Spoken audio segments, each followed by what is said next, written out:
You're watching Rules of the Game with Bill Krug and Zach Farrell. Brought to you by these fine sponsors: Ace Cuts, Albert Sporting Goods, Hog Blaze Equipment Rental, Buffalo Wild Wing, Capability, Celina Cycle Center, Eagle Loan Company of Celina, Eagle 767, FCA, Fowler's TV, Freedom Marketing Strategies, Grand Lake Roofing, Guarneri's Pub and Pizzeria, JT's Brew and Grill, Larry Schaff Auto Sales, MHS Alumni Foundation, Miller Funeral Homes, Minster Bank, Neck and Back Pain Relief Center, Plus One Professionals Real Estate, Writer Rooters, Roots Pub, St. Mary's Foundry, Sean Barnett Electrical, Spees Chiropractic and Wellness Center, Spring Street Storage, TSC, and Varsity Lanes. Hello, everyone, and welcome to Rules of the Game. I'm Zach Farrell, your host, and each and every week we have local official Bill Krug come. And Bill, thanks for being here again. Hey, I'm glad to be here. Bill, it's hard to believe, but we're almost halfway through the season, week 4 coming up. And this past week, the Riders got a big victory across the lake against their rivalry, Celina, and we've got some clips from that game. Great. I always say it's the fastest 10 weeks of the year. It is. 10 football season, 10 football games. Well, as an official, has there been any kind of emphasis or any new bulletins or anything like that that's come out, or what have you learned in the first few weeks? Well, if anything? there wasn't any new points of emphasis that they really stressed, but one of the new things that they put into the rules is if a ball gets fumbled forwards out of bounds, it's going to be brought back to where he fumbled the ball. Now, right. if it stays in bounds, that's where it'll start from there. It'll stay there. It won't come back. But if it's fumbled out of bounds, it's going to be brought back to where he fumbled the ball. That's very interesting. So that could have some big implications as we move forward. Yes, it could. Yeah. All right. Well, we're going to jump right into the clips then. So this, it was actually a very clean game for the most part. So not a ton of controversial calls, I didn't think. But so we're going to look at some maybe more rudimentary type of things, and you can let me know what we're looking at here. This first one was just a basic encroachment from Celina, just a little jump right there. Yeah. Now, the center for St. Mary's points at him. If for some reason that Celina defender didn't jump into that, past the nose of that ball, and the center points at him, could that be a false start on the center then? No. Okay. The center's not simulating the snap. Okay. You need to simulate the snap. There's all kind of little movements that people do, and it's not a false start. A false start, you're simulating the snap. Sure. And to cause the defense to jump. So. Well, that's good to hear. Just want to watch that one more time. All right, we'll skip to the next play. So on this one, there was no holding called, but the right tackle for Celina, maybe the right tight end, maybe it was a heavy set. I think it's just the right tackle there. He throws the guy down, and then he sort of lays on top of him. It was the right tight end. It was So 73 right there to the very right of your screen. He's pulled down, and then he kind of lays on top of him. Now, I don't think it was holding necessarily. He pulled him down. I wasn't surprised that wasn't called. But when you lay on top of somebody like that, can that be considered holding? Yes, okay. It can. It doesn't look like he held him down. If you lay on top of him and you're holding him to the ground, it's the same as holding. But it looks like he got up right away. He jumped on him and then got up pretty quick. So I don't think that should have been called. I think that was a good, the referee right there, he was looking right at it. So he let it go, and I think that was proper for him to leave that go. So good no call there. Yeah, good no call, right. All right, next play, then we had a holding on number 50. So you can see right there, number 50 is walking up to the ball. He's in the left guard position, so the right of your screen. And Celina always gives us interesting angles here with their stadium. But you can see, and he kind of twists the guy and throws him down. Yeah. And this was a huge play because this was a long pass from Celina that was called back due to this. Oh, that's definitely holding. Yeah. Yeah, he had him from shoulder to shoulder, and he spun him around, and down they went. That's holding. I said during the broadcast that I was going to jump up and scream from where I was if that wasn't called, because it was so obvious to me that he twisted him around and threw him down. And they called it? They did call it. They did yeah. call it, And if we keep watching the rest of the play, it was a long pass completed down the sidelines for Celina. Oh, boy. Oh, yeah. That got called back. So huge momentum change there. You bet it is. Yeah, Celina was unable to do anything after that, had to punt. It could have been a completely different game if Celina is able to continue and maybe score off of that. Put that in, yeah. Yeah. So next play here, I just thought this was an interesting opportunity. We could look at this clip here. So the St. Mary's center has a halo helmet on. Yep. And he had a yellow cover, and that came off. So I thought we had heard or thought that when we learned about halo helmets a couple years ago that the team had to try to keep them the same color as the other helmets. Is there any truth to that? Well, I think they would like for it to be the same color, but it's not always possible. So, no, any color halo helmet is permitted. Does that have like a special exemption? Because don't most uniforms need to be uniform across the whole team? Yes, absolutely. Okay. And there's no exemption rule for it, but it's a safety thing that they're leaving go, you know. Okay. So, yeah, they can be any color. Okay. I was just curious about that. Right here, I was curious if you could look at Celina's pre-snap and also their movement, and was there any illegal shift or not done here? Nothing was called.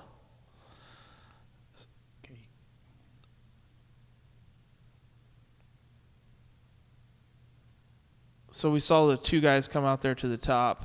Right. No, nothing's. Everybody was set. I Okay. mean, everybody can move Until they're set, right? And that just don't snap the ball until everybody's set. If two guys are moving at the same time, just like those two are, everybody has to be set, reset. Everyone. So they're set. They're set for over a second, and they snap the ball. So that's good. Yep. And then, and the rule is after everybody is set, only one can be in motion at a time, or No, you can move two again, but two. then they have to reset. Okay. Everybody has to reset. But once everybody's set, then one person can be in motion at the snap. at the snap. That's At the what. snap, yes. Okay. Yep. We'll skip to the next clip here.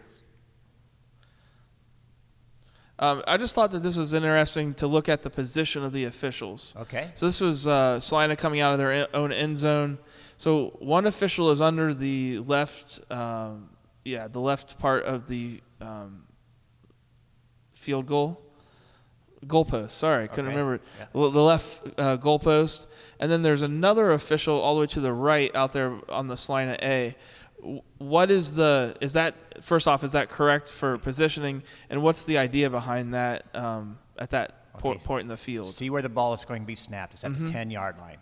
So anytime the ball is at the 10-yard line and in, the two wing guys, the head linesman and the line judge, they're on both sides of the field.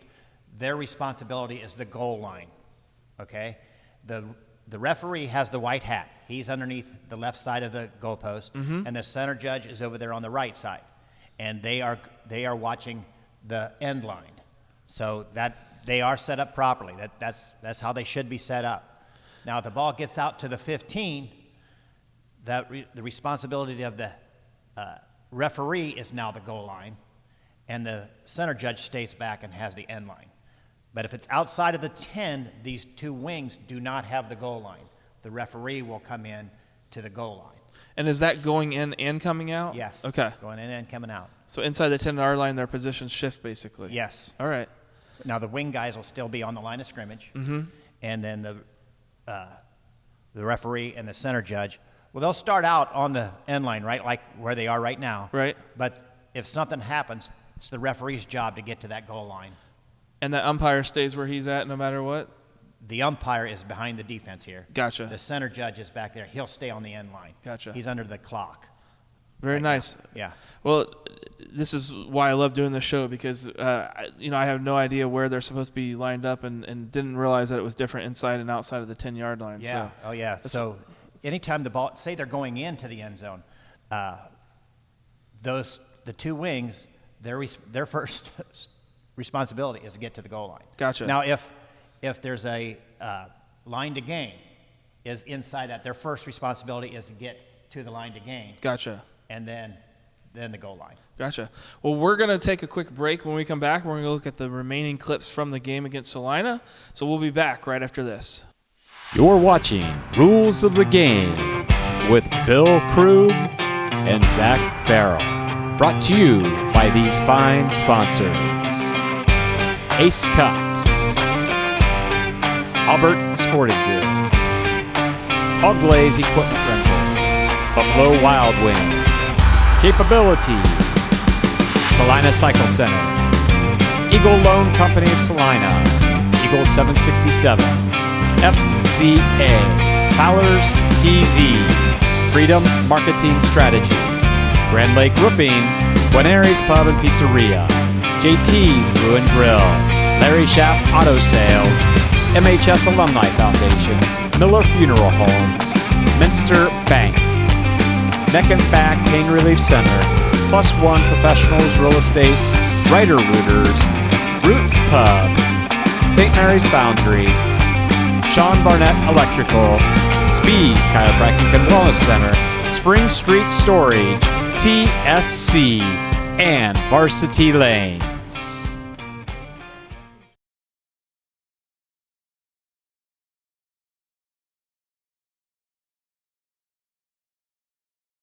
We're back to Rules of the Game with Bill Krug. I'm your host, Zach Farrell. Thank you to all of our sponsors for sponsoring this. We wouldn't be able to do this without them. We're going to jump right back into the clips here, Bill. So this was a pass here from Celina, and there was no pass interference called, although the Celina guy was looking for it. I will say it's extremely – the angle here is tough. It kind of comes into your screen right at the end. So let's try to see that again. Along the sidelines, the pass is there. You can see 32 sort of gets, or 22 for St. Mary's, I think Childs, comes across your screen and he kind of reaches out in front and tries to knock the ball down there. Okay. Talking about this play, we'll go back to the officials where they are. Yeah. Okay, start this play at the very beginning there and see the only guy back there is, see this guy right here is the defensive back. Yep. Or the back judge. Yep. He's the back judge. He's the only guy that's back, okay? There's the wing over there, the head linesman. He's on the sidelines there. So in this situation, the ball where it's thrown, that back judge, can he see that arm? If that arm is actually, it can be touching him, but is he pulling on him before he can get that right arm out there to knock it away? No, we can see the back judge is all the way out here by the logo, right? Correct. Yeah. And then the wing guy down there, he's at the stake, can he see the arm wrapped around him? So it's kind of a blind spot for officials where that pass was thrown. It's kind of a blind spot for officials to see if that arm that's wrapped around his back is actually holding him or turning him. And you're not going to make a call unless you have for sure confirmation of That's what should happen, yeah. Right. So that right there is a tough call for high school officials because there's only 6 of us, and in some cases there's only 5 because there's no center judge. But in this case, it doesn't matter. The back judge is in the middle of the field, and he's cheating that way when the play rolled that way. Yeah. And then the head linesman down there, he's on the other side. Yeah. He can't look through to see if that arm is actually holding or not. So that's a tough spot. So bottom line, just nobody in the position really to make a call one way or another. Right. At And that in college point. and in the pros, there's a deep guy on either side, a field judge and a side judge. Right. And that field judge would have been able to see, Right. look right at it. He'd be able Still might not have been called, but It still might not have been called. Yeah. But they have more sets of eyes to look at a play like that. later on in the game, another pass here with no pass interference called. The Celina receiver was looking for it. I believe it's going to come from the left hash over across the field to the right hash, and you can see the ball just sort of thrown right there. So what do we? So look at the outside receiver at the bottom of your screen for Celina. Okay. Crosses over to the right side, and the ball's thrown right there. So that would have been an inside guy. Yeah, the St. Mary's defender. Well, yeah, sorry, it was the middle. It was the middle receiver on the bottom of your screen, Okay. crossing over across the field. Ball's thrown, and he wants a call there. Well, Again, 22 trials, I believe, on coverage. it didn't look like he did anything to hold him or to push him. I didn't see anything there that warranted a pass interference.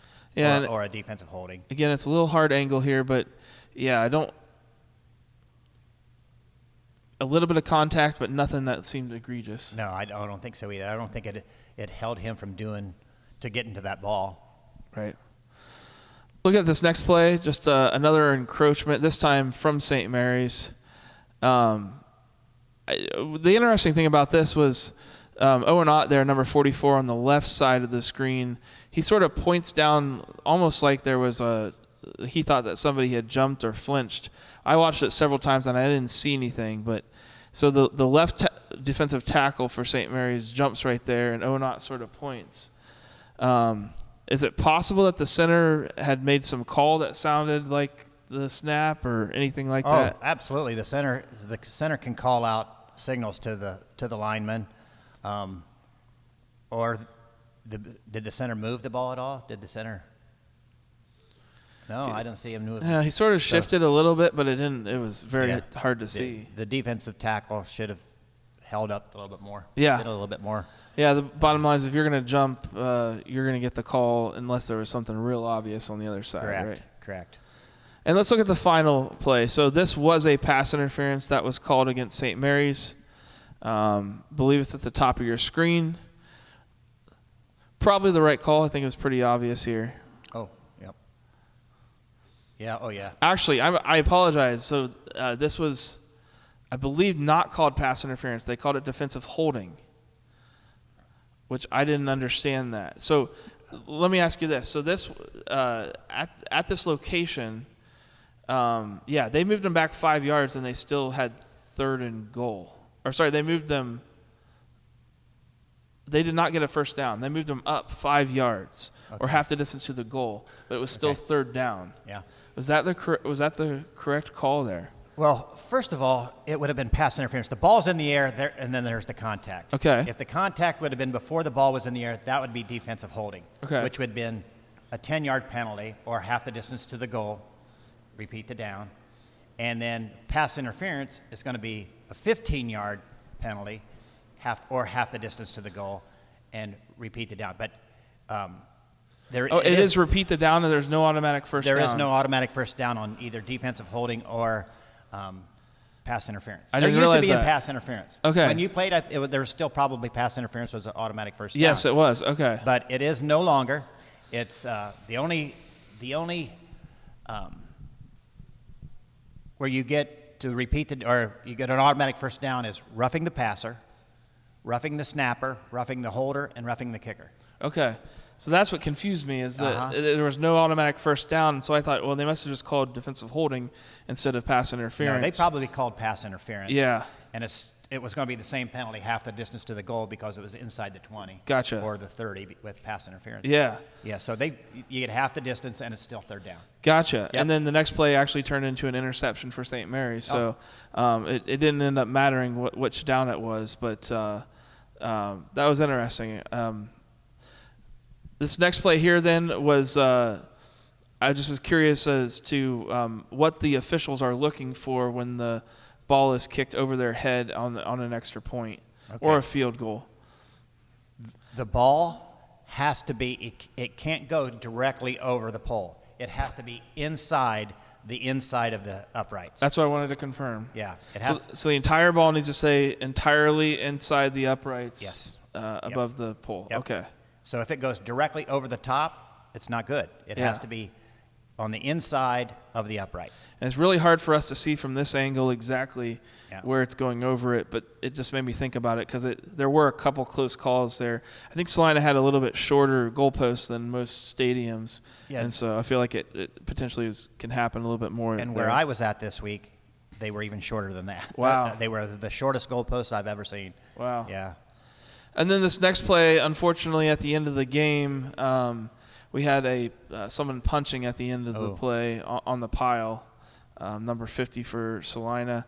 I believe he was ejected.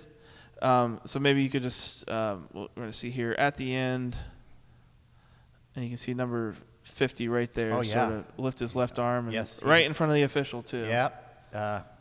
He's got to go. He can't play the rest of the game. He can't play next week. Oh wow! So being ejected from this game also takes him out of the next week's Yes, game. it does.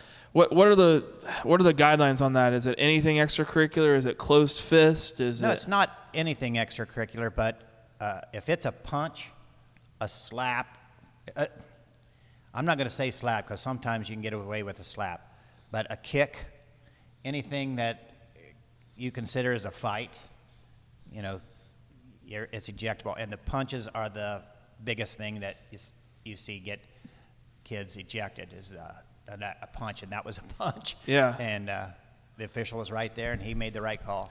Got to keep it between the whistles and keep the fight to on the field and part of your technique, not part of the after the play. Every team has kids that are a little bit more high strung than the rest of the team. Yep. And they tend to get into those situations. And when I see a team that has one, maybe two of those guys, because it kind of is contagious, I will always tell the opposing team, don't retaliate. Yeah. We will catch him, and we will handle him, but don't retaliate because then you're going to get the same punishment. Yeah. So you got to really. And from your standpoint, it's just going to potentially create a much worse situation if it's going back and forth. If it keeps going, yeah. Right. Yeah, it can get out of control, and you see it, every week. Even the college teams are having a terrible time with it right now. Right. Of teams getting into it, and that only, dribbles down to the high school kids, and then they think they can get away with it, and you can't. We need good examples set through all ages. Yes, we do. Right. Yes, we do. Well, Bill, thank you so much for joining me this week. I think we had some 12 great clips to go over. I know I learned a lot with the position of officials and other things like that. Yeah, so great. Thanks for being here. I hope everybody learned something. Yeah, absolutely. We'll see everybody next week when we have rules of the game, hopefully with some good clips from the Defiance game, hopefully with the St. Mary's victory. We'll see you guys next week. Thanks for watching another episode of Rider Nation Station. Help us help you by subscribing on YouTube or following us on Facebook.